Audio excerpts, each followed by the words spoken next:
আসসালামু আলাইকুম রহমতুল্লাহি ওয়া বারাকাতুহু। স্বাগত জানাচ্ছি প্রত্যেককে ফার্স্ট টিউটোরিয়ালের এফআরসি কোর্সে। সাইফুল ইসলাম বলছি, আশা করি তোমরা সবাই ভালো আছো এবং সুস্থ আছো। দেখতে দেখতে আমরা ইংরেজি ক্লাসের একদম শেষ পর্যায়ে চলে আসছি। মানে আজকে বলতে গেলে আমাদের ইংরেজি ক্লাসের পুরো কোর্সটা শেষ পর্যায়ে চলে আসছে এক কথায়। তো যাই হোক, সব কিছুরই শেষ আছে, এটাও নাহলে শেষ হয়ে যাচ্ছে। বাট টেনশন নাই, তোমাদের যখন প্রয়োজন পড়বে ইনশাল্লাহ আমি চলে আসব। যেটা লাগবে আমাকে বলতে দ্বিধাবোধ করো না, চলে আসবো ইনশাল্লাহ। ঠিক আছে, চলে আসবো বলতে মেন কথা হচ্ছে গিয়ে যা লাগে, যা দরকার পড়ে, সময় কিন্তু এখনো শেষ হয়ে যায় নাই। আজকে জানুয়ারি মাসের 28 তারিখ 2025 সাল। তোমাদের পরীক্ষা হচ্ছে এপ্রিলের 8 তারিখ। এখনও আমাদের হাতে যথেষ্ট টাইম আছে তোমাদেরকে দেওয়ার জন্য। যথেষ্ট কিছু বাকি আছে। যদি তোমরা ওইভাবে চাও যে স্যার এটা দরকার ওইটা দরকার, আছি তো, ফুরা যায়নি তো, তাই না? যেহেতু তোমাদের দায়িত্ব নিয়েছি, দায়িত্ব থেকেই বলছি যে কি লাগবে একবার জিজ্ঞেস করে দেখোই না স্যাররা করে কি না, ইনশাল্লাহ পাবে। বিশ্বস্ততার জায়গা থেকে বলছি, নিরাশ হবে না। আজকে তোমাদেরকে মেইন যে জিনিসটা করাবো সেটা হচ্ছে অল রিটেন পার্ট। কিছু সামান্য জিনিস দেখাই দিব, আর সবথেকে গুরুত্বপূর্ণ যে অংশটা হচ্ছে সেটা হচ্ছে সাজেশন। এটা পেয়ে যাবো তোমরা আমার কাছ থেকে। নট সেকেন্ড পেপার, এখানে সবগুলো সবগুলো রিটেন পার্ট আছে, ফার্স্ট পেপার এবং সেকেন্ড পেপার। যেহেতু লেখা হয়েছে discussion of all written parts, তার মানে ফার্স্ট পেপার সেকেন্ড পেপার দুইটাই আছে। তো 8 তারিখে, হ্যাঁ না 8 তারিখে না 10 তারিখ, জাস্ট একটু ভুলাই গেছি, 10 তারিখে পরীক্ষা। 8 তারিখ মনে করছিলাম, রুটিনে পরে দেখলাম 10 তারিখ। প্রথমে হচ্ছে 8 তারিখের কথা বলা হয়েছে, তো তো রুটিনে খেয়াল করিনি 10 তারিখে। ঠিক আছে স্যার, এইটা হচ্ছে ফার্স্ট পেপার সেকেন্ড পেপার দুইটা রিভিশন পার্ট। আসো দেখাই। সমস্ত বোর্ডের জন্য এই প্যারাগ্রাফগুলো ইম্পর্টেন্ট। যা যা এখানে দিয়েছি, 15টা দিয়েছি, এই 15টা একটু ভালো করে করবে। 15টার মধ্যে তোমরা দেখতেই পাচ্ছ কি কি আছে। স্কুল লাইব্রেরি খুব ইম্পর্টেন্ট, ধরে রাখো। 15টা দিয়েছি বলতে গেলে তুমি বলতে পারো এখানে ফার্স্ট পেপার সেকেন্ড পেপার দুইটার জন্যই। সাধারণত ফার্স্ট পেপারে হচ্ছে 10-12টা দেয়, সেকেন্ড পেপার 10-12টা দেয়। আমি দিয়েছি তোমাদেরকে ফার্স্ট পেপার এবং সেকেন্ড পেপার মিলিয়ে টোটাল 15টা প্যারাগ্রাফ এই পর্যন্ত। এইগুলো তোমাদের মোস্ট ইম্পর্টেন্ট, এগুলো তোমাদের জন্য মোস্ট ইম্পর্টেন্ট। ঠিক আছে, আমি এর আগে তোমাদেরকে ইউটিউবে একটা ক্লাস দেখতে বলেছিলাম, যেই ক্লাসের মধ্যে সমস্ত রিটেন পার্ট নিয়ে ডিসকাশন করা আছে, তাই না? ওটা করতে বলেছিলাম, তোমরা আশা করি ওটা করেছো। এবং যদি কোনোভাবে প্রবলেম থাকে যে স্যার আমি তো একটা প্যারাগ্রাফ পরে অনেকগুলো প্যারাগ্রাফ লিখতে চাই, তাহলে ওই ভিডিওটা ফলো করো। তুমি যারা তোমরা যারা এখনো পড়ো নাই, বা তোমরা এখনো ভালোভাবে পড়তে পারো না বা মুখস্থ করতে পারো না ঠিকভাবে, মুখস্থ করার কিছু নেই আসলে। তোমার যদি ইংলিশ ভোকাবুলারি ভালো থাকে, সেন্টেন্সের গঠন ভালো করে করতে পারো, তাহলে জাস্ট ওয়ার্ডগুলোকে একটু পড়ো, ওয়ার্ডের অর্থগুলো জানো, জানার পরে প্যারাগ্রাফগুলো ওইভাবে লেখো। এখন জিজ্ঞেস করতে পারো স্যার প্যারাগ্রাফগুলো কত ওয়ার্ডে লিখবো? প্যারাগ্রাফগুলো লেখার চেষ্টা করো 160 ওয়ার্ড থেকে 180 ওয়ার্ডস। ওকে, 160 ওয়ার্ড থেকে 180 ওয়ার্ডসের মধ্যে লেখার চেষ্টা করো। অনেকে লেখা বড়, অনেকে লেখা ছোট। ধরো তুমি যে কাজটা করতেছো, আমি জুলাই এর এটা দিলাম না, দিব আগে একটু করে নেই। আগে তোমাদের কি করবো দেখো, 160 থেকে 180 ওয়ার্ডসে লিখবা। মনে করো কারো লেখা ছোট, কারো লেখা বড়। কি করতেছে, কিভাবে প্যারাগ্রাফ মানে এর ওয়ার্ডগুলো বা কিভাবে এটা রিটেন পার্টের ওয়ার্ডগুলো কাউন্ট করা হয়। ধরো তুমি লিখলা এখানে এক লাইনে 7টা ওয়ার্ড, ঠিক আছে। লিখলা এইভাবে যে দ্য 21st ফেব্রুয়ারি, এইভাবেই লিখলা 21st ফেব্রুয়ারি ইজ কল্ড, তারপরে ইন্টারনেট বাদ বাকি যা আছে তাই। এখানে তুমি কয় লাইনে মানে কি কয়টা ওয়ার্ডে গেলা, 1 2 3 4 5 6, 6টা ওয়ার্ডে গেলা, তাই না। এখানে তুমি লাইন লিখলা হচ্ছে কত, 12টা লাইন লিখলা। তার মানে একটা মেজারমেন্ট করে যদি পাওয়া যায় যে 6 12 72, তার মানে এখানে তুমি লিখলা একটা পেজে 72 ওয়ার্ডস। তোমার 160 বা 180 ওয়ার্ড যেতে কয় পেজ লাগবে, 2.5 পেজ লাগবে। সোজা কথা, এইটা আসলে লেখার উপরে ডিপেন্ড করে তুমি এক লাইনে কতগুলো ওয়ার্ড লিখতেছো এবং ওইটা মোটামুটিভাবে কত পেজ গেছে। এখন যার লেখা ছোট সে কিন্তু 1.5 পেজের মধ্যেই 160 থেকে 180 ওয়ার্ড শেষ করতে পারে। যার লেখা বড় সে কিন্তু 1.5 পেজে পারে না, 2 পেজ যায়, 2.5 পেজ যায়, আরও বেশি বড় লেখা হলে 3 পেজও যায়। লেখার উপরে ডিপেন্ড করে যে আসলে কে কত মানে কি নাম্বার পাবে বা ওইটুকু পর্যন্ত তারা লিখছে কিনা। স্ট্যান্ডার্ড মান হইতে হইলে অবশ্যই 180 ওয়ার্ডের মধ্যে হইতে হবে।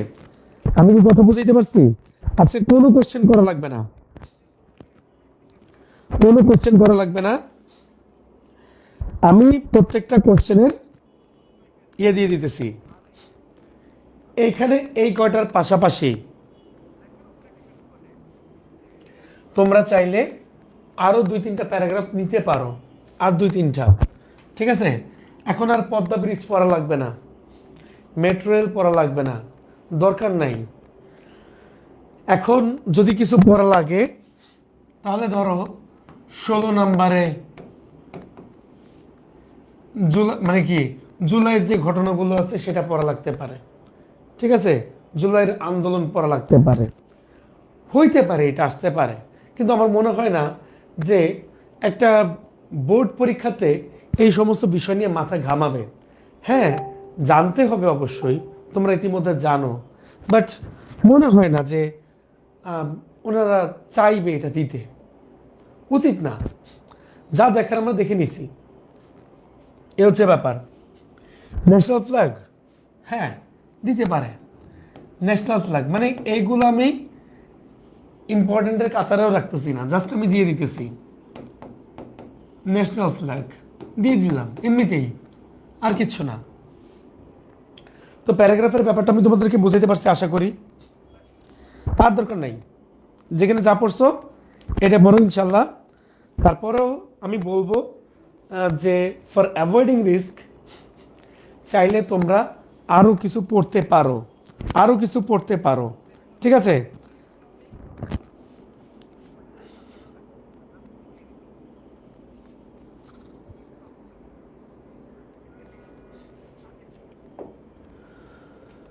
এরপর আসলে লেটার রাইটিং। লেটার রাইটিংয়ের মধ্যে এখানেও কিন্তু বেশি নাই, এখানেও কিন্তু ঠিক 15টাই আছে। ডেঙ্গু ফিভার রাখি নাই, আরো কিছু করতে পারো, ঠিক আছে। আচ্ছা স্যার, এনভায়রনমেন্ট পলিউশন লাগবে? আপাতত তো মনে হচ্ছে না এনভায়রনমেন্ট পলিউশন লাগবে। আচ্ছা, এনভায়রনমেন্ট পলিউশন চাচ্ছ, পড়ো, সমস্যা নাই। এনভায়রনমেন্ট পলিউশন একবার আসছে, এই জন্য দেই নেই আজকে। এনভায়রনমেন্ট পলিউশন গত পরীক্ষাতে আসছিল, তাই দেই নাই, ঠিক আছে।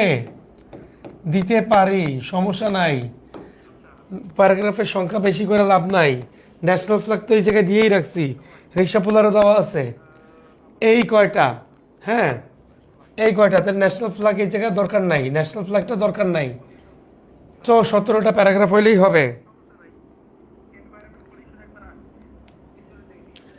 আসো এবার লেটার রাইটিংয়ে, লেটার রাইটিংটা একটু করাই।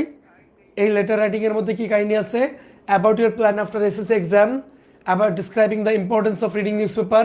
দেখো মিলাই দেখো, ব্রিলিয়েন্ট সাকসেস, কেউ কারো থেকে কম না, কেউ কারো থেকে কম না। About the importance of physical exercise, describing annual prize giving ceremony of your school, describing a picnic at a historical place, how to improve English. যা যা দেখতে পাচ্ছ প্রত্যেকটাই কিন্তু ইম্পর্টেন্ট, প্রত্যেকটাই ইম্পর্টেন্ট। কোনো জিনিস সাজেশন বুকেরগুলো পড়লেই হবে না।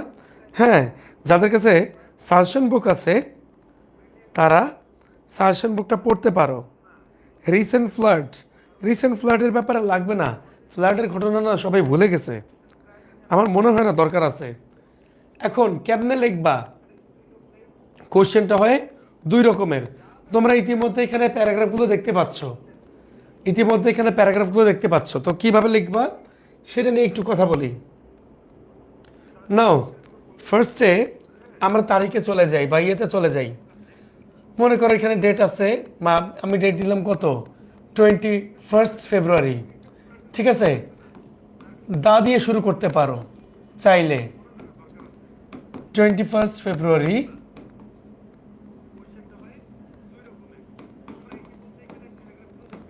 ফেব্রুয়ারি লিখলা। লেখার পরে যদি ফেব্রুয়ারি এইভাবে লেখো তাহলে তোমার কমা দেওয়ার দরকার নাই, অথবা চাইলে এইভাবে লিখতে পারো, এইভাবে লিখতে পারো যে ফেব্রুয়ারি 25, 2025, এইভাবে লিখতে পারো। এইভাবে লিখলে কমা দিবা, এইভাবে লিখলে কমা দেওয়ার দরকার নাই। ঠিক আছে, কোথা থেকে লিখতেছো সেই জায়গাটা মেনশন করবা। ধরো মিরপুর থেকে লিখতেছো, দিলাম মিরপুর, ঢাকা 1216 লিখলাম। এটা কি অ্যাড্রেস পার্ট, অ্যাড্রেস পার্ট, তাই না? Address part. এরপরে কি করতে পারো?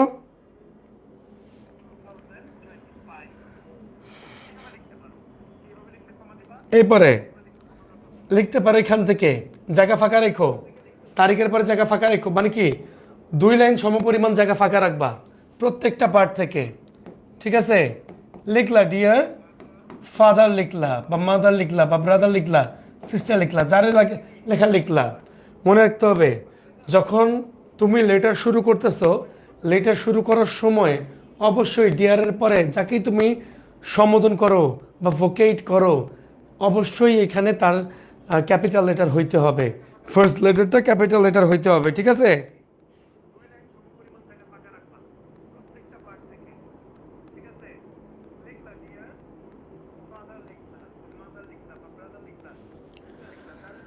শফিউল ইসলাম, লাস্ট দিন বেশি ক্যারফা করতে চাইতেছি না, আমারে চাইতেছ না বাপ।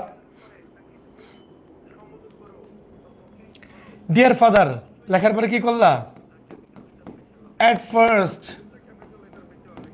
টেক মাই সালাম, টেক মাই সালাম। বড় হইলে কি দাও? সালাম দাও। ঠিক আছে, ছোট হইলে কি দিতে পারো?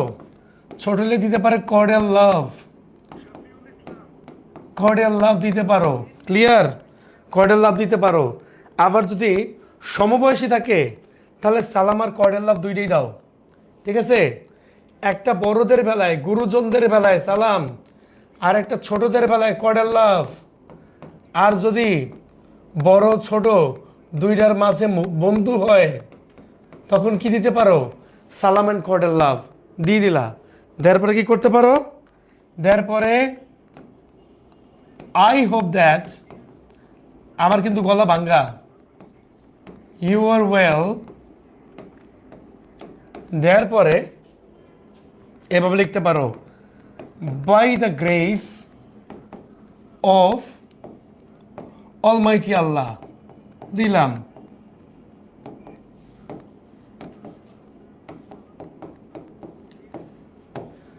দিলা, এটা দেওয়ার পরে এখন কাহিনী আছে। কাহিনীটা কি?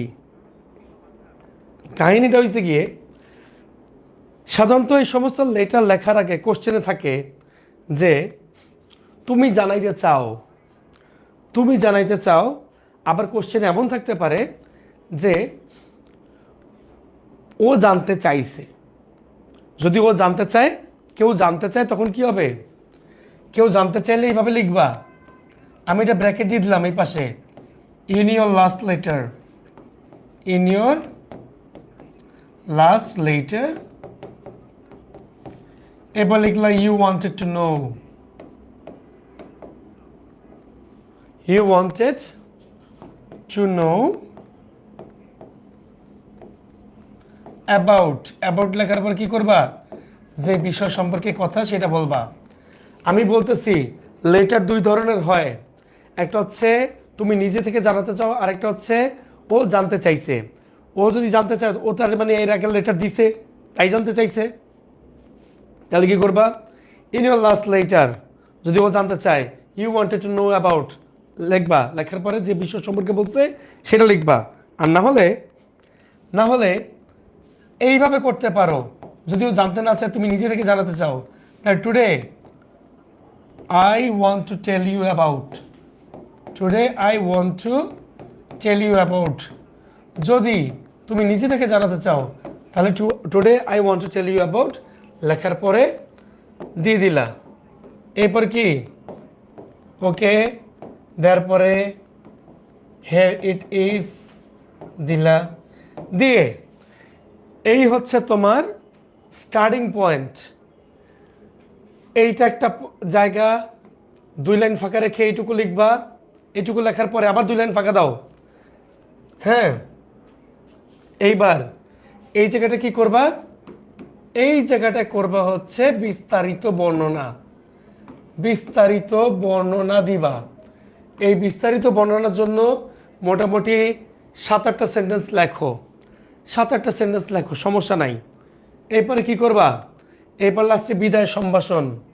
বিদায় সম্ভাষণে গিয়ে কি করতে হয়? লেখো নো মোর টুডে,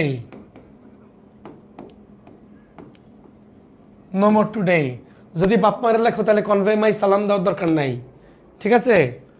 যদি বাপ মারে লেখো তাহলে কনভে মাই সালাম দেওয়ার দরকার নাই। যদি বাপ মায়েরে না লেখো তাহলে কি দিতে পারো? কনভে মাই সালাম, সালাম টু প্যারেন্টস। অথবা অথবা কি করতে পারো? অথবা ইয়োর প্যারেন্টস, যদি তুমি অন্য কাউরে লেখো, ঠিক আছে?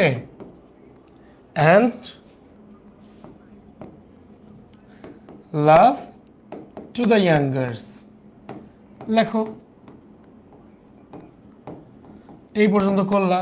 করার পরে এক সিরিয়ালে চাইলে করতে পারো, নাহলে এই জায়গায় এইভাবে দিতে পারো যে ইয়ার্স এভার, দেওয়ার পর তোমার নামটা লিখে দিলা। এখন সব কিছু কি আর নিজের নাম দিয়ে আসে? সম্ভব? সব কিছু কিন্তু নিজের নাম দিয়ে আসে না। সব কিছু লেফট সাইড থেকে শুরু করতে চাইলে করতে পারো, এইটুকু রাইট সাইডে রাখতে পারো। এরপর আসো খাম। খামের ব্যাপারে, খামের কথাটা বলি। লেটারে খাম চেষ্টা করবে 5/3 রাখার। 5/3 বোঝা গেছে? মানে উপরেরটা 5, সাইডেরটা 3, এমনি রাখার চেষ্টা করবে। নিজের ব্যাপারে ডিটেলস যদি নাও দাও, ফ্রম লেখার পরে এখানে নামটা বসায় দাও, এইখানে ঠিকানা বসায় দাও। উপরে থাকবে স্ট্যাম্প। যদি বিদেশ থেকে দাও, মানে বিদেশে দাও, তাহলে কি হবে? সেটা বাই এয়ার মেইল। বিদেশে দিলে সেটা by air mail. Clear? Letter কি 1 পেজের বেশি লেখা যায়? অবশ্যই লেখা যায়। মনে রাখতে হবে লেটার লেখার সময়, লেটার হোক যেটাই হোক, একটা পদ্ধতি লেখো। এপিট ওপিট করার দরকার নাই। একটা পদ্ধতিতে লেখো, আমি তোমাদেরকে বুঝাই দিচ্ছি কেমনে। ধরো তুমি এই পাশ থেকে শুরু করলাম, আমি একটু ফোনটা রাখি। ধরো তুমি এই পাশ থেকে শুরু করলা, এই পাশে আসলা, তুমি কিন্তু এই পাশ থেকে এই পাশে যাও না, এই পাশ থেকে এই মানে কি এই পাশে লেখা শুরু করছো, এই পাশে শেষ করছো, ঠিক আছে, কিন্তু তুমি এই পাশ থেকে এই পাশে যাও না। ক্লিয়ার? এই পাশ থেকে এই পাশে যাও না। সবগুলোর বেলায় একই নিয়ম ফলো করো, দেখবো যে জীবনে ভুল হবে না। কিন্তু একই নিয়ম যদি ফলো না করো তাহলে ভুল হইতে পারে।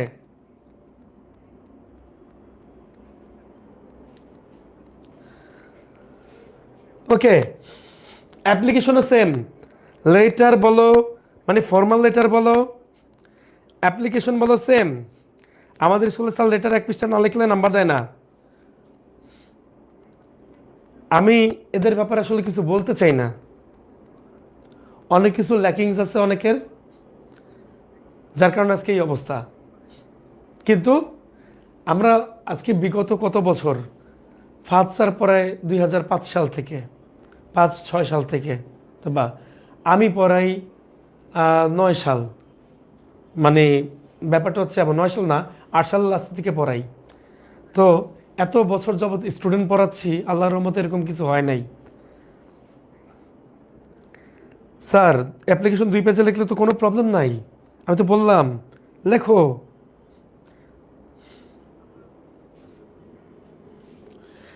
এই হচ্ছে কাহিনী। 5/3 করবা, কিন্তু 2তে যখন ডিটেলস দিবা, নাম দাও, অ্যাড্রেস দাও, প্রপার অ্যাড্রেস মাথায় রাখতে হবে, প্রপার অ্যাড্রেস দাও, মোবাইল নাম্বার দাও, ঠিক আছে, মোবাইল নাম্বার দাও, প্রপার অ্যাড্রেস এই জায়গায় দিবা। ফ্রমের জায়গায় প্রপার অ্যাড্রেস না দিলেও মানে কি নামার ঠিকানা দিলেও চলবে, 2 এর পরে প্রপার অ্যাড্রেসটা দিতে হবে। এটা মাথায় রেখো, যে নাম মেনশন করবে কোশ্চেনে ওই নামে দিতে হবে।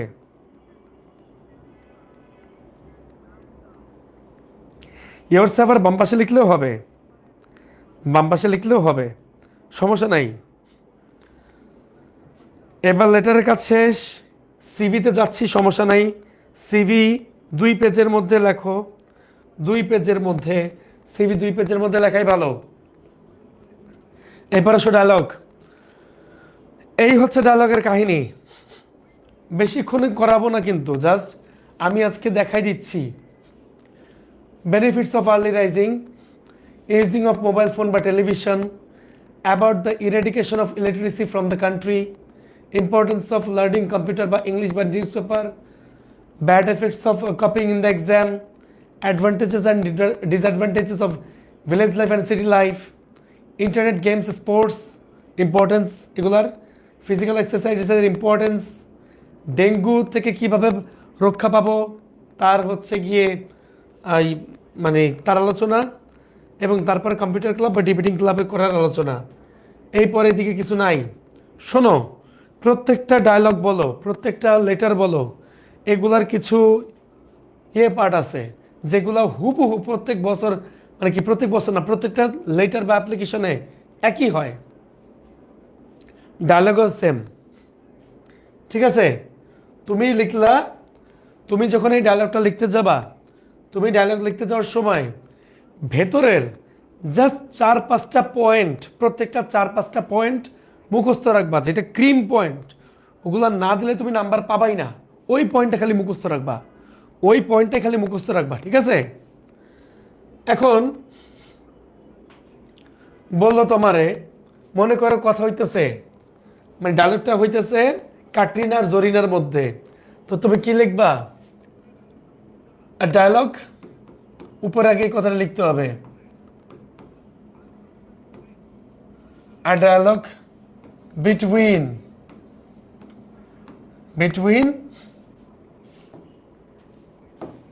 লিখলা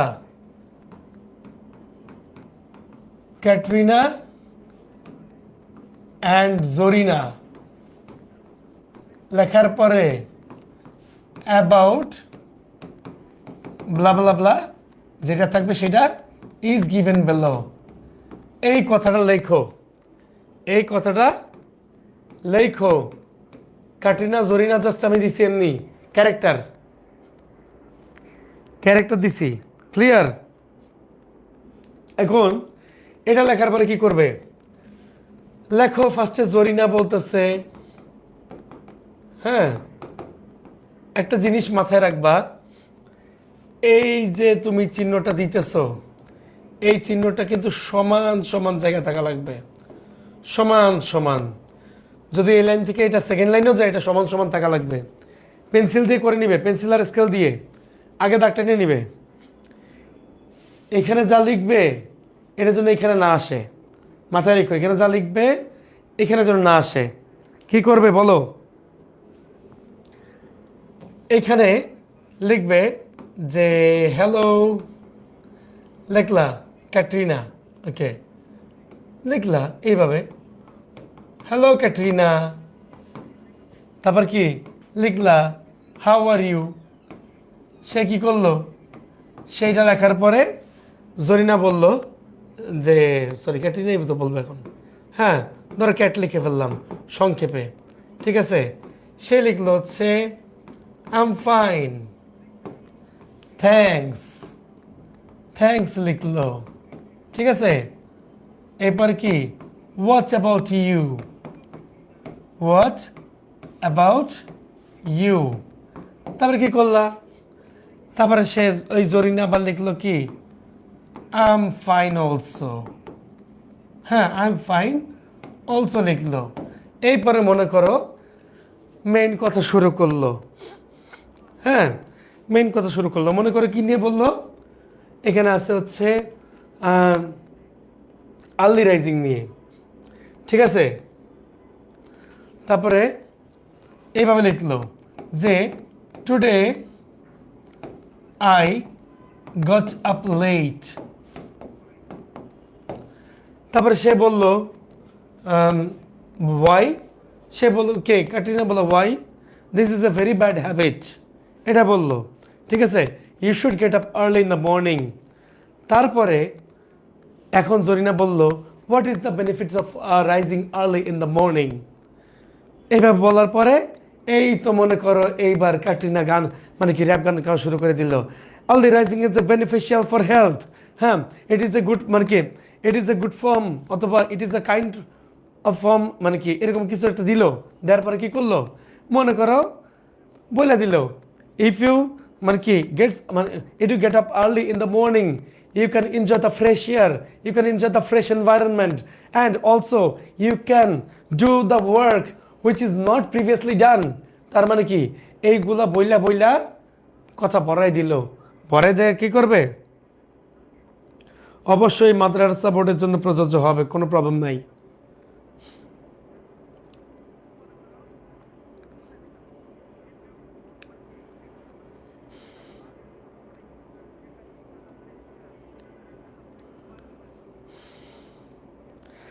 ঠিক আছে, লিখে ফেলবা এইভাবে।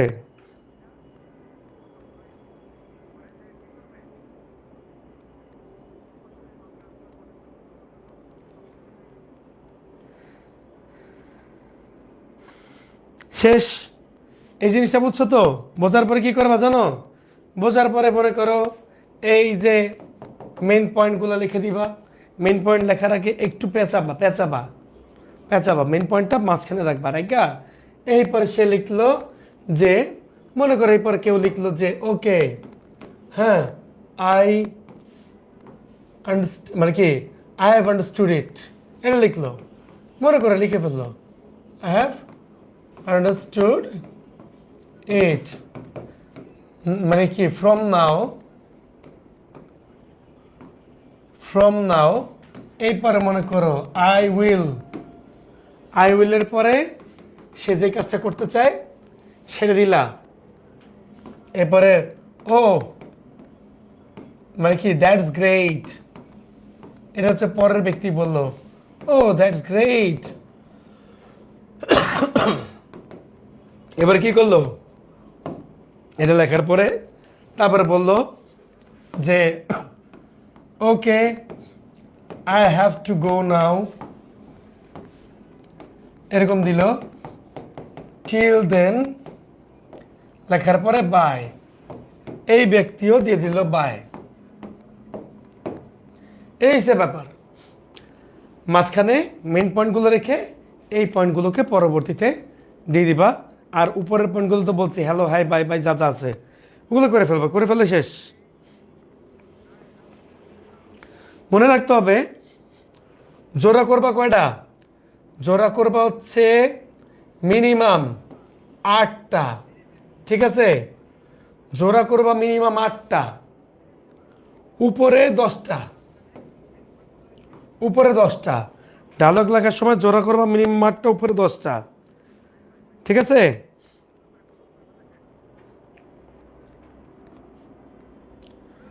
এরপরে আসো কমপ্লিটিং স্টোরি।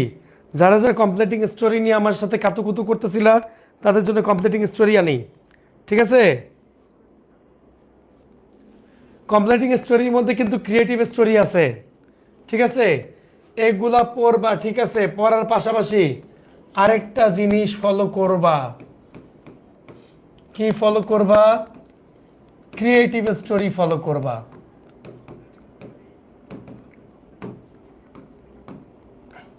খেয়াল করবা যে কোনো স্কুল অ্যান্ড কলেজে এবার টেস্ট পরীক্ষাতে কোনো ক্রিয়েটিভ স্টোরি আসছে কিনা, আসলে সুন্দর করে সেটা একবার পড়বা, একবার দুইবার পড়বা, রিডিং পড়বা। রিডিং পড়ার পর তার অর্থ বুঝবা, অর্থ বুঝে যদি পরীক্ষায় আসে খালি কোপ দিবা। এক কথায় বোঝাই দিলাম, পরীক্ষায় যদি আসে তাহলে একদম ডিরেক্ট কোপ। বোঝা গেছে? স্যার প্রশ্নে বলে দেয় সিভি 1 পেজের বেশি লিখতে পারবো না। কিছুক্ষণ আগে কিন্তু একটা কাহিনী দেখাইছিলাম। কি কাহিনী দেখাইছিলাম?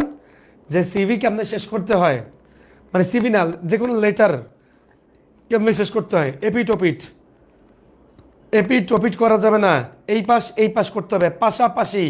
এপিট ওপিট করা যাবে না, পাশাপাশি করতে হবে, পাশাপাশি। ক্লিয়ার?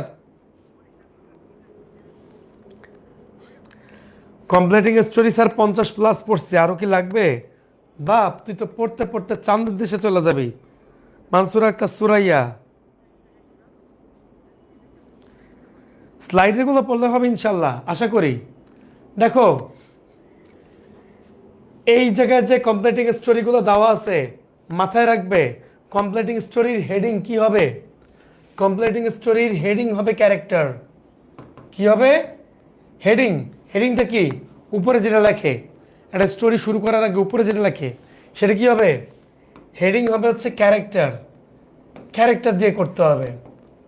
ধরো স্টোরি আসছে রবার্ট ব্রুস, স্টোরি আসছে কি, মানে স্টোরির মেইন ক্যারেক্টার হচ্ছে রবার্ট ব্রুস, এটার হেডিং হবে রবার্ট ব্রুস। কথা কি বুঝাইতে পারছি? এটার হেডিংও হবে রবার্ট ব্রুস। স্টোরি আসছে রবার্ট ব্রুসকে নিয়ে, তার মানে এটার হেডিং হচ্ছে রবার্ট ব্রুস। আর কিছু দেওয়ার দরকার নাই, চাইলে দিতে পারো রবার্ট ব্রুসের সাথে কি দিতে পারো, এক্সট্রা অ্যাড করতে পারো দ্য কিং অফ স্কটল্যান্ড, এইটুকু একটু অ্যাড করতে পারো চাইলে, মন চাইলে। বোঝা গেছে? পুরো স্টোরি শেষ করবে, পুরো স্টোরি শেষ করার পরে কি করবে? পুরো স্টোরি শেষ করার পরে নিচে লিখবে so the moral of the story is of the story is, লিখলা। লেখার পরে মেইন মরালটা বসালা, ঠিক আছে? মরাল অফ দ্য স্টোরি বসালা। বুঝে গেছে? এই মরাল অফ দ্য স্টোরি কি এটার? এটা মরাল অফ দ্য স্টোরি হচ্ছে ফেইলার। আয় হায়,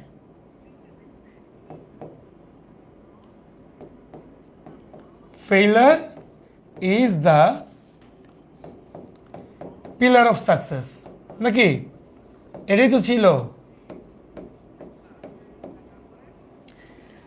এইভাবে করবা। ফিনিশিং যদি কমপ্লিটিং স্টোরি ভালো না হয় তাহলে জীবনও কমপ্লিটিং স্টোরিতে নাম্বার পাবা না। উপর মানে কি, কমপ্লিটিং স্টোরি লেখার সময় ক্যারেক্টারই হবে উপরের হেডিং, গল্পের মধ্যে যে ক্যারেক্টার আছে সেটাই হবে উপরের হেডিং। ক্লিয়ার? আর নিচে স্যার ক্রিয়েটিভ স্টোরি তো অনেকগুলো, কোনটা কোনটা পড়বো বলি সহজে। সবগুলো ক্রিয়েটিভ স্টোরি পড়া লাগবে না। টেস্ট পরীক্ষা দেখবা কোনো স্কুল কলেজে বা ক্যাডেটে বা কোনো জায়গায় কোনো ক্রিয়েটিভ স্টোরি আসছে কি না, ওইটা 1-2 বার করে রিডিং পড়ো। রিডিং পড়ার পরে লেখো, পারবে। মোরাল ফেলার is the pillar of success, হ্যাঁ লেখা যাবে, বাট এইভাবে লিখলে ভালো হয়, ফিনিশিংটা সুন্দর হয়। কনক্লুশন যদি সুন্দর না হয় নাম্বার কিন্তু পাবা না। ওকে, এগুলোর উত্তর দিবেন না? দিলাম তো, উত্তর আর কি লাগবে রে বাপ। স্যার ক্রিয়েটিভ স্টোরি বিষয়টা একটু বুঝিয়ে দেন। ক্রিয়েটিভ স্টোরি হচ্ছে গিয়ে যে গল্প তোমরা কোনোদিন শোনো নাই, যে গল্প তোমরা কোনোদিন দেখো নাই, বাংলা ছবির মতো একটা গল্প দিয়ে দিবে, এই পরে মনে করো ওই গল্প মিলাইতে হবে, মানে মিলাইতে হবে তোমার নিজের ভাষায়। তুমি মনে করো বাংলা ছবির ডিরেক্টর, আর তুমি মিলাই ফেলাবা পয়সা পয়সা, শেষ। মুখস্থ কইরো নাই, মানে মুখস্থ না করাই ভালো। এই যে কমপ্লিটিং স্টোরি কাহিনী তো দিয়েই দিচ্ছি ওই জায়গায়, তাই না? কমপ্লিটিং স্টোরি কাহিনী দিয়ে দিছি, সো কমপ্লিটিং স্টোরি নিয়ে আমাদের আর খাতুকুতু করা লাগবে না, শেষ। ডেসক্রাইবিং গ্রাফ অ্যান্ড চার্ট, এই ব্যাপারে কথা বলা হয়েছে, তাই না? আমার ওই দিন ক্লাস নেওয়ার কথা ছিল, আমার গলা ছিল ভাঙ্গা, আমি ঠান্ডায় হয়ে গেছিলাম পান্ডা, ঠিক আছে? এই জন্য অসুস্থ থাকা অবস্থায় ভাইসা খেয়েছি আন্ডা, শেষ। এখন তোমাদের কাজ হয়েছে ডেসক্রাইবিং গ্র্যাপ অ্যান্ড চার্ট যা করাইছে এগুলোর মধ্যে থেকে পড়া। এই কটা যদি করো, যদি এখান থেকে নাও আসে, তারপরে গ্র্যাপ অ্যান্ড চার্ট পারবা। আমার কিছু নিয়ম দেখানো আছে, রাসেল স্যার যেটা দেখাইছে সেটা করতে পারো। আবার যদি স্যার মূল ভাবটা হেডিংয়ে লিখতে হবে না, না, হেডিংয়ে অলওয়েজ ক্যারেক্টার বসাবা, আর যে মূল ভাব মানে কি মোরাল অফ দ্য স্টোরি সবার লাস্টে লিখবা। বা বললাম তো ক্রিয়েটিভ স্টোরি কই পাবো একটু বলেন, এটা বলতেছিস? আমি তো বললাম ক্রিয়েটিভ স্টোরি পাবা হচ্ছে গিয়ে টেস্ট পেপারের যদি কোনো নতুন কোশ্চেন থাকে ওইখানে দেখবা ক্রিয়েটিভ স্টোরি আছে, জাস্ট একটু খুঁজে খুঁজে পড়তে হবে।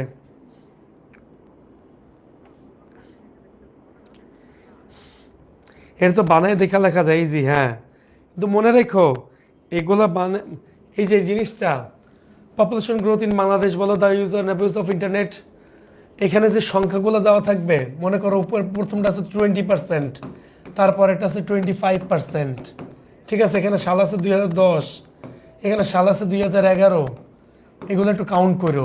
কাউন্ট করার জন্য যদি ক্যালকুলেটর নিয়ে যাওয়া লাগে নিয়ে যাও, ঠিক আছে? কাউন্ট করো, বোঝা গেছে? আর যদি রাসেল স্যার এটা মানে তো করছোই তোমরা, যদি না বোঝো তাহলে আমার যে অল রিটেন পার্টের একটা ভিডিও আছে, ওই ভিডিওর মধ্যে সব কিছু উল্লেখ করা আছে, ওইটা একটু দেখে নিও। দেখে নিলে তোমাদের এই জিনিসটা আর মানে কোনো সমস্যা লাগবে না, ওইভাবে করলেও অনেক নাম্বার পাবা। এবার আসো সিভি।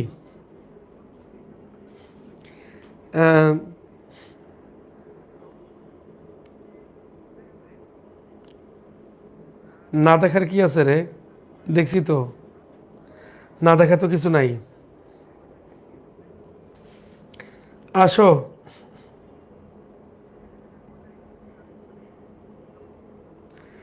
এই পরে এগুলো কিন্তু কাউন্ট, হ্যাঁ এগুলো লিখবা সবসময়, এগুলো না লিখলে পারবা না। তারপরে স্যার বুঝবো কীভাবে যে কোনটা ক্রিয়েটিভ স্টোরি?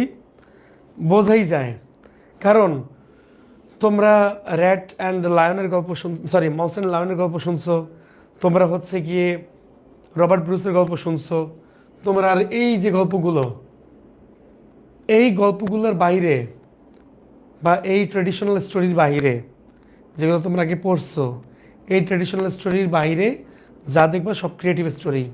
কিন্তু অনেস্ট অফ দ্য স্কুল বয় এটা কিন্তু ট্রেডিশনাল স্টোরি না, এইটা ট্রেডিশনাল স্টোরি না, ঠিক আছে? এইটা হচ্ছে কি স্টোরি? এটা ক্রিয়েটিভ স্টোরি। এগুলো সবই ট্রেডিশনাল স্টোরি, এগুলো সবাই মানুষ জানে। এখান থেকে একটা উল্টাপাল্টা করবা, তোমার নাম্বার কিন্তু শেষ। কিন্তু যখন দেখবা যে এই স্টোরিটা আসলে তুমি কখনোই দেখো নাই, সেটাই ক্রিয়েটিভ স্টোরি, তখন তুমি বাংলা ছবির ডিরেক্টর হয়ে যাবা, ক্লিয়ার? তারপর গল্প বসে বসে লেখা শুরু করবা।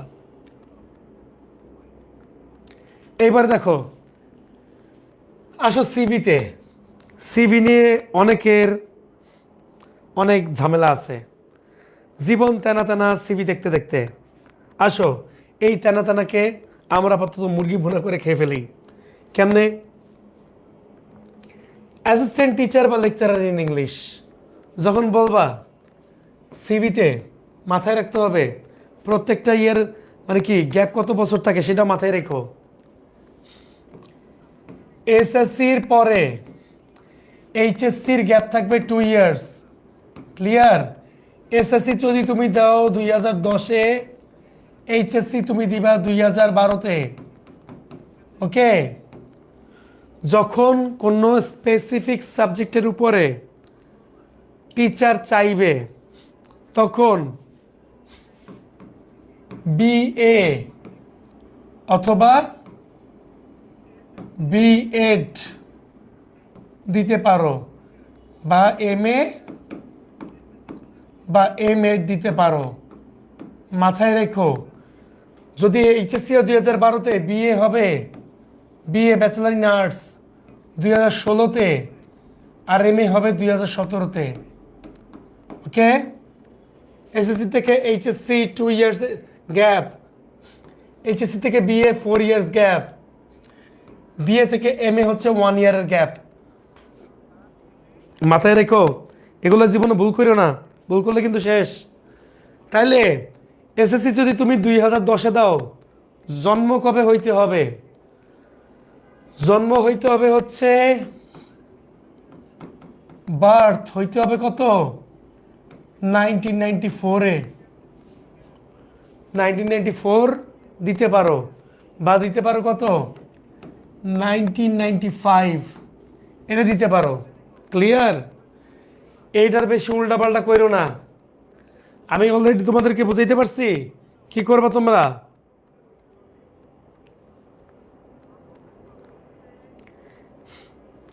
এই জিনিসটা কিন্তু কইরো, 1994 বা 1995 দিও। 15 বছর এনাফ, এর বেশি লাগে না। বিএ এম এ কি নিজের ইচ্ছা অনুযায়ী দিতে পারবা? তুমি যদি এম এ করো তার মানে তুমি বিএ না করে তুমি এম এ করো নাই। এম এ যদি দাও, বিএও দিতে হবে, এইচএসসি দিতে হবে, এসএসসি দিতে হবে। সর্বোচ্চ ডিগ্রিটা সবার উপরে লিখবা, সর্বোচ্চ ডিগ্রিটা সবার উপরে লিখবা। এম এ লিখলা উপরে, নিচে লিখবা বিএ, তারপর লিখলা এইচএসসি, তারপর লিখলা এসএসসি। এইভাবে লেখো, এইভাবে লেখো, উপরে সর্বোচ্চ ডিগ্রিটা দাও, তাইলে হাইলাইট হয় সিভিতে। উপরে সর্বোচ্চ ডিগ্রিটা দাও, ঠিক আছে?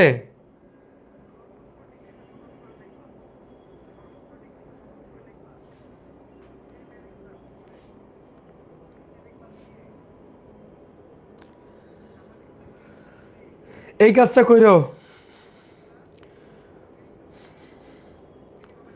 স্যার রাইটিং পার্টের উত্তর দিবেন না? রাইটিং পার্টের কি উত্তর দিব রে? একটু কত ভাব। 2023 দিব স্যার? দাও, যারা 2000 জন্ম হয়েছে তারা 2023, হ্যাঁ দেওয়া যায়, দেওয়া যায়, দেওয়া যায়, দাও। এইবার কম্পিউটার অপারেটর যদি চায়, কম্পিউটার অপারেটর চাইলে তার ডিগ্রি কি হয় বলো? কম্পিউটার অপারেটর চাইলে তার ডিগ্রি কি হয় বলতে পারো? বিএসসি নাকি? বিএসসি দিবা, ব্যাচেলার অফ সায়েন্স, তারপরে এমএসসি, এগুলো দিতে পারো। অ্যাকাউন্টস অফিসার চাইলে কি হয়? বিবিএ, তারপরে এমবিএ। অ্যাকাউন্টেন্ট চাইলেও সেম, অ্যাকাউন্টস অফিসার চাইলেও সেম। মাথায় রেখো, পাবলিক রিলেশন অফিসার যে কোনো ডিগ্রি হইতে পারে, রিসিপশনিস্টের যে কোনো, সেলস এক্সিকিউটিভ যে কোনো, ম্যানেজার বা মার্কেটিং ম্যানেজার, মার্কেটিং ম্যানেজার বা ম্যানেজার কমার্সের ডিগ্রি দিয়ে দিও, ঠিক আছে? বিবিএ, হ্যাঁ, আর এমবিএ দিয়ে দিও, তাইলেই হবে। এই আর কি। জুনিয়র বা senior officer in a bank, এটাও সেম।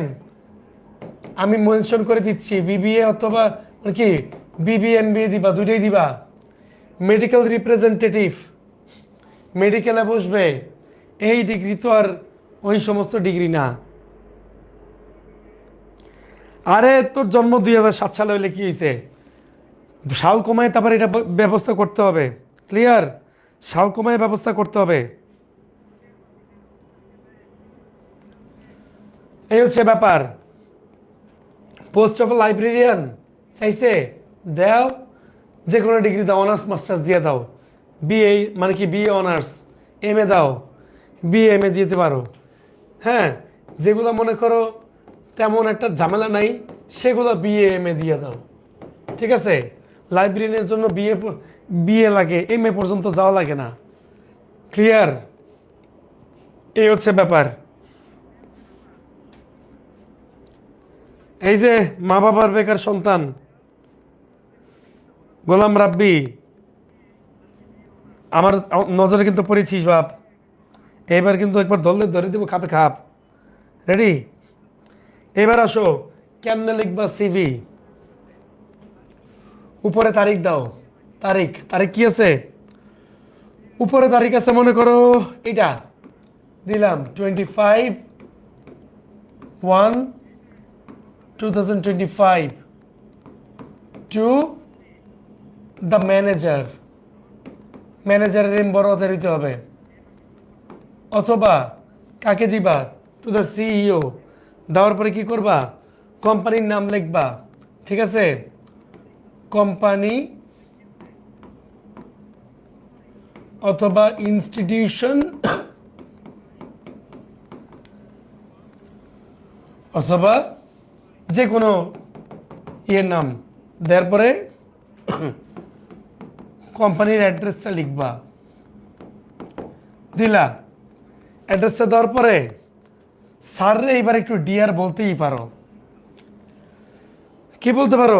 ডিয়ার বলতেই পারো।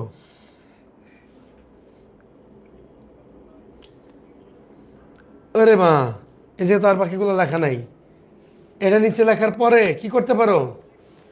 এটা আগে উপরে লিখবা, উপরে লেখার পর থেকে তার 2 লাইন পরে মানে কি 2 লাইন পরে থেকে লিখবা, 2 লাইন পরে থেকে লিখবা ডিয়ার স্যার।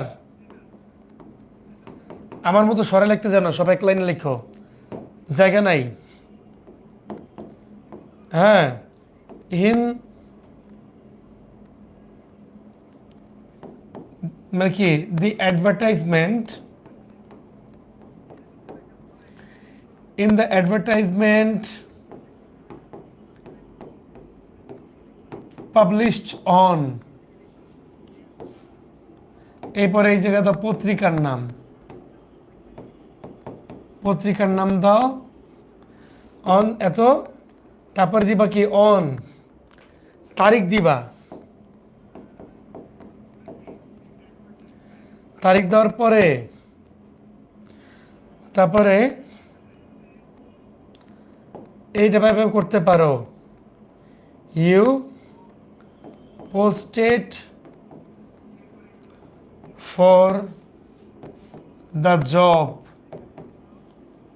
অফ, এইপরে কাজের নাম দিবা। কাজের নাম দেওয়ার পরে বাদ বাকি জিনিসগুলো লিখে দিবা, যে মানে আই এম মানে very interested to do this job, বা এই দাদা আছে ব্লাবলা দিয়ে দিবা। দেওয়ার পরে তুমি রিজিউমে দিবা। রিজিউমেতে কি করবা? নাম লিখবা ফার্স্টে, অথবা একদম মাঝখানে এইভাবে লিখতে পারো, রিজিউমি অফ এই নাম। নিচে লিখবা কি? ইমেইল। এরপরে দিবা কি? মোবাইল নাম্বার দিলা। এটা লিখবা কোথায়? এটা লিখবা মাঝখানে।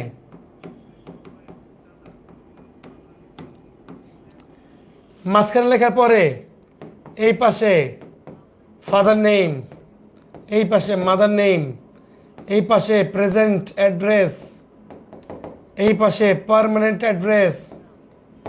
এরপরে কি দিবা? ব্লাড গ্রুপ, তারপরে ন্যাশনালিটি, সিরিয়ালি লিখবা। ঠিক আছে? ন্যাশনালিটি, এরপরে রিলিজন, রিলিজন লিখলা। তারপরে কি লিখবা? তারপরে মানে তোমার কি কি এক্সপিরিয়েন্স আছে এটা দিলা, তারপরে কি কি পারো এটা দিলা। তার আগে শোনো, এগুলো লেখার পরে কিন্তু এডুকেশনাল কোয়ালিফিকেশন দিতে হবে। এডুকেশনাল কোয়ালিফিকেশনটা কিন্তু একটা ছক করে দিও। এডুকেশনাল কোয়ালিফিকেশনটা একটা ছক করে দিও, ছক না করে দিলে কিন্তু বুঝবা না, ঠিক আছে? ছক না করে দিলে কিন্তু বুঝবা না। আমার কি কথা বোঝা গেছে? ছক করে দিতে হবে। তারপরে যাবা হচ্ছে গিয়ে তোমার যে এক্সপেরিয়েন্সগুলো আছে, কোথায় কোথায় কাজ করছো, ঠিক আছে?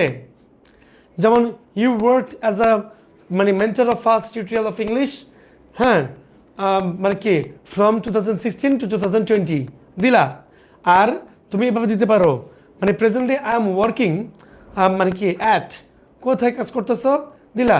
Presently I am working at, ধরো ফার্স্ট টিউটোরিয়াল, এটাও দিলা ফার্স্ট টিউটোরিয়াল দিলা, ঠিক আছে? First tutorial as a mentor of English from কত সাল থেকে দিলা, ফ্রম 2021 এরকম। আর এখনও কাজ করতেছে এটাই দিলা, এই আর কি, এগুলো দিবা।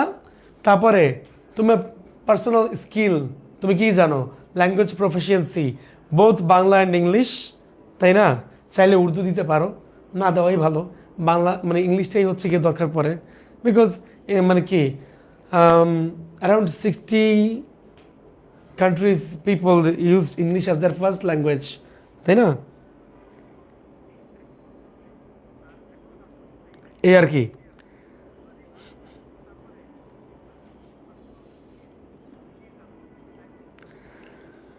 গেল, এইভাবে যদি করো তাহলে পারবা। এরপর আসো অ্যাপ্লিকেশন। অ্যাপ্লিকেশন করতে গেলে কি করা লাগে, অ্যাপ্লিকেশন করতে গেলে কি কি কাজ করা লাগে সেটা বলতেছি। ফুল ফ্রি স্টুডেন্টশিপ বলো, লাইব্রেরি ফ্যাসিলিটিস বলো, সেটিং আপ এ ক্যান্টিন বলো, এই জিনিসগুলো কিন্তু ইম্পর্টেন্ট। যা যা দিছি এগুলা পইরো, এগুলোকে ইম্পর্টেন্ট তালিকায় রাখো। যেইগুলো মনে করো তোমার কাছে একটু ইয়ে লাগতেছে, এই যেখানে আর নাই না, ওকে, একই কথা, নতুন করে বোঝানোর কিছু নাই। কি যদি একজন লেখো তাহলে কি beg most respectfully to state that. আর যদি অনেকে মিলে লেখো with the students of your school beg most respectfully to state that. Clear? একজন লিখলে beg most respectfully to state that. তারপরে যদি অনেকে মিলে লেখো with the students of your school beg most respectfully to state that. দেওয়ার পরে main কথা চলে যাবা। তারপর লিখবা কি, যদি একজন লেখে তাহলে may I therefore pray and hope that you would be kind enough. তারপরে শুরু করবা কাহিনী। যদি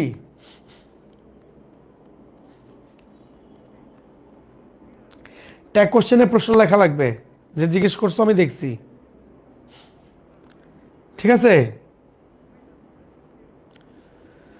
আর যদি সবাই মিলে লেখো we therefore pray and hope that you would be kind enough, দেওয়ার পরে বাদ বাকি যা আছে তাই লিখে ফেলবা, তাহলে কাহিনী শেষ।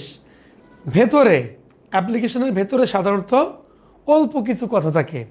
লেটার যেভাবে লেখা শিখাইছি ইমেলটা ঠিক একইভাবে লিখবা, ইমেলের উপরের প্যাটার্নটা চেঞ্জ থাকে, এই হচ্ছে ব্যাপার। মানে টু দাও, টু দিয়ে ইমেলের ক্ষেত্রে কি করবা, ইমেলের ক্ষেত্রে কি করবা, টু দিবা, ইমেলটা লিখবা, ইমেলটা লিখবা এই নাম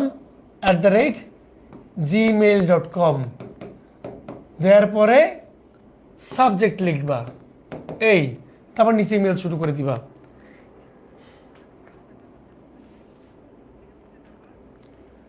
এবার লেটার বা অ্যাপ্লিকেশনের ক্ষেত্রে তো আর কিছু বলার নাই, এটা লাগবে না, যা বলার বলে দিছি। আসো একটু পরেরটায় যাই। ও এটার এক পেজ রয়ে গেছে আবারও, নো প্রবলেম।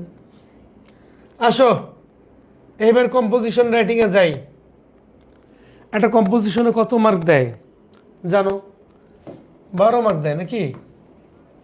12 না দেয় নাকি আরো বেশি দেয়?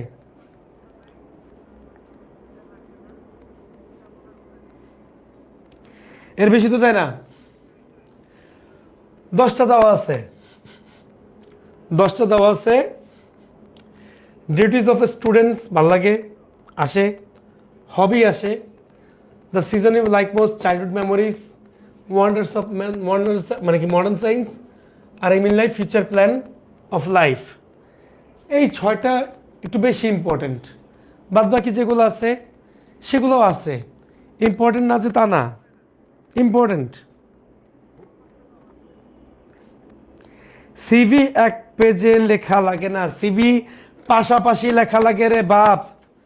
সিভি লেখা লাগে পাশাপাশি, এই পাশে এই পাশে, পাশাপাশি, এপি টপিট যেন না যায়, এইখান থেকে এই মাথা যেন না যায়, কথা বুঝতে হবে। বোঝা গেছে কি বলছি? মাথায় রাখিস।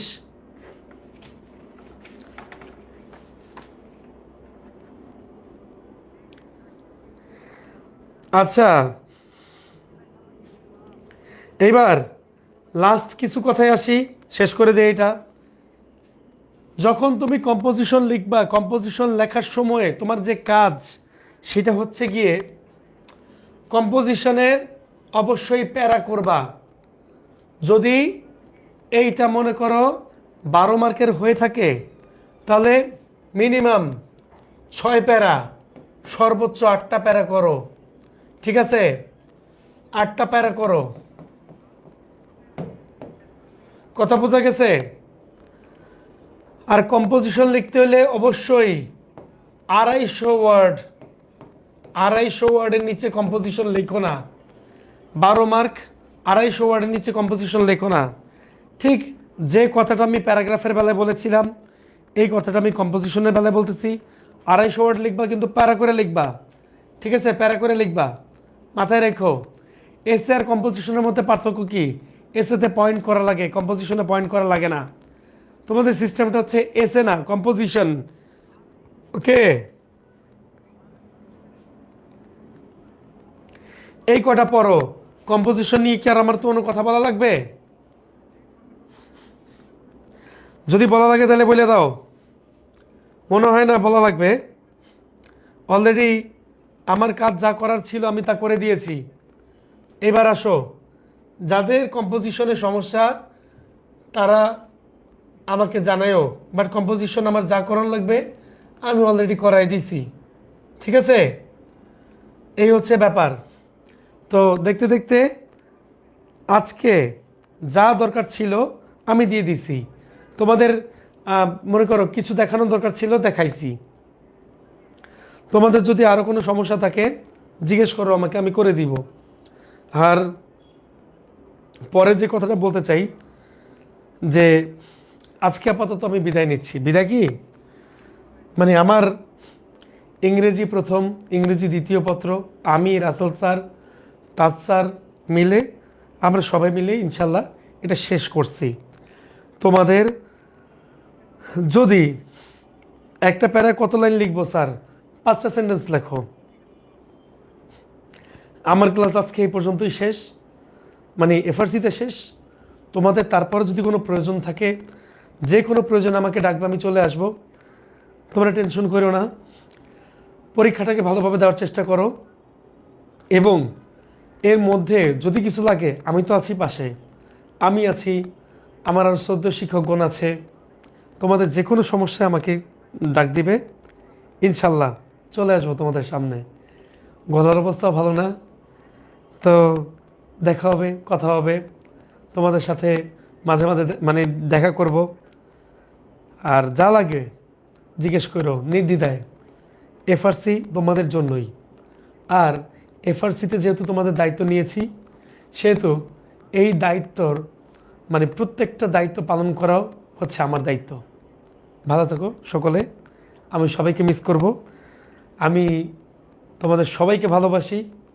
এবং হ্যাঁ, তোমাদেরকে আমি বকাঝকা করি, কখন করি জানো? যখন তোমরা ক্লাসের মধ্যে ওই পোংটামি করো। এক কথায় এটা মনে নেওয়ার কিছু নাই, কারণ করলেই স্যার হয়তো বা ক্লাসের পরিবেশ ভালো রাখার জন্য এই কাজটা করে, ওইটাই করছি আমি, আর কিচ্ছু না। তোমাদের সাথে আদার্স কোনো ইয়ে নেই। ঠিক আছে, তো সবাইকে আসসালামু আলাইকুম। আর এফআরসিবাসী একটা মারাত্মক একটা রেজাল্ট নিয়ে আসো, যাতে করে পুরো এলাকা মানে পুরো জায়গা কাঁপাই দিতে পারি, পুরো বাংলাদেশ কাঁপাই দিতে পারি যে আমার এফআরসি পাশের স্টুডেন্টরা এই রেজাল্ট করছে। ঠিক আছে, দেখা হবে, ভালো থাকো, আসসালামু আলাইকুম।